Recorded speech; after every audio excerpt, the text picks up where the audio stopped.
เจ้าลูกหนังวิเคราะห์บานเตทีเด็ด3คู่ประจำวันพฤหัสที่19เดือน2ปี2026เขามาเริ่มกันในคู่หนึ่งในรายการยูโรปาลีกรอบเพลย์ออฟเตะในเวลา3:00ของคืนนี้การพบกันระหว่างเซลติกทีมอันดับ3จากลีกสกอตจะเปิดบ้านต้อนรับการมาเยือนของสตุตการ์ดทีมอันดับ4จากบุนเดสลิก้า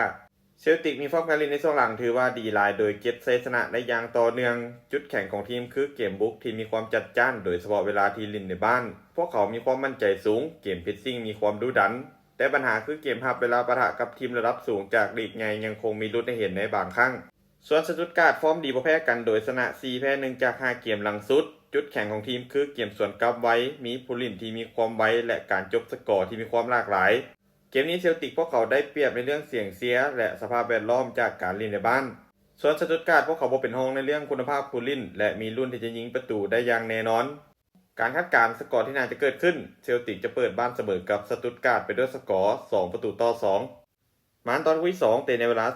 00:45 ของคืนนี้การพบกันระหว่างเฟเนร์บัสเซ่ทีมพ้องจากฝูงจากซูเปอร์ลีกตุรกีจะเปิดบ้านต้อนรับการมาเยือนของนอตติงแฮมฟอร์เรสต์ทีมอันดับ17จากพรีเมียร์ลีกที่กำลังดีตกชั้น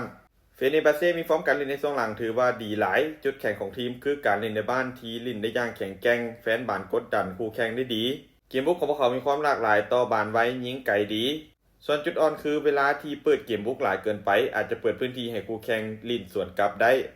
ส่วนนอตติงแฮมฟอร์เรสต์มีฟอร์มการเล่นในช่วงหลังที่ยังขึ้นๆลงๆจุดแข็งของทีมคือการเล่นเกมสวนกลับที่มีความอันตรายตัวบุกมีความไวสูงใช้พื้นที่เก่งส่วนจุดอ่อนยังคงเป็นฟอร์มนอกบ้านที่ยังไม่ค่อยนิ่งเกมรับพลาดง่ายโดยเฉพาะเวลาที่ถูกบีบหนัก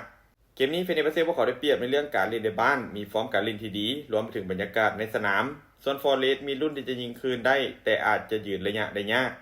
การคาดการณ์สกอร์ที่น่าจะเกิดขึ้นเฟเนร์บัสเซ่จะเปิดบ้านเอาชนะฟอร์เรสต์ไปด้วยสกอร์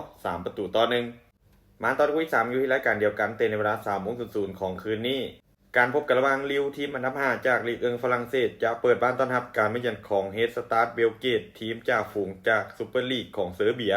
ลิวพวกเขามีฟอร์มการเล่นในโซนหลังที่ค่อนข้างแกร่งแต่เกมในบ้านของพวกเขายังคงไว้ใจได้ของบานดีต่อบานเป็นระบบส่วนเบลเกตทีมเยือนพวกเขามีฟอร์มการเล่นค่อนข้างดีเก็บชัยชนะได้อย่างต่อเนื่องจุดแข็งคือเกมบุกมีความมั่นใจยิงประตูได้อย่างต่อเนื่องมีวินัยในเกมรับดี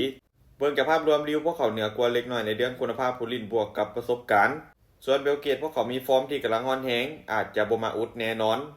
การคาดการณ์สกอร์ที่น่าจะเกิดขึ้นลิวจะเปิดบ้านเสือนเอาชนะเบลเกตไปด้วยสกอร์